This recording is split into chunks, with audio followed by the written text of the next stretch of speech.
over the course of the years, the court has reduced and watered down what the requirements for the punitive damages are. If you go back and you look 20, 30, 40 years, punitive damages cases were very, very rare.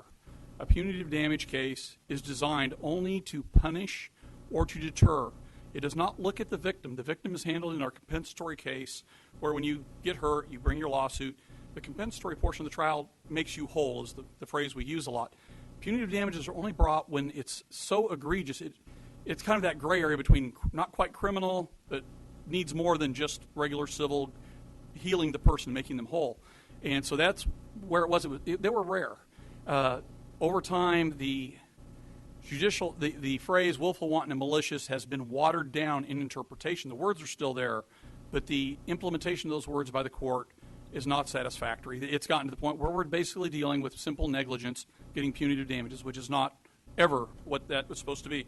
So we are correcting that.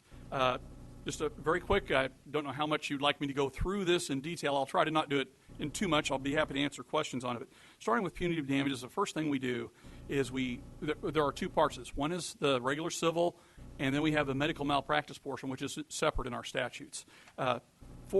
We've changed the standard to intentionally harmed or act of deliberate and flagrant disregard for others.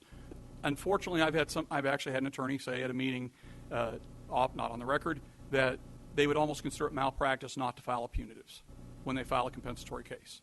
That's how diluted the concept of punitive damages has gotten. Senator Luke Meyer's bill, but it does tighten up things for the Merchandise Practicing Act.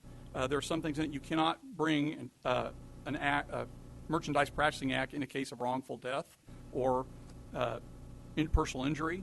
Let's see.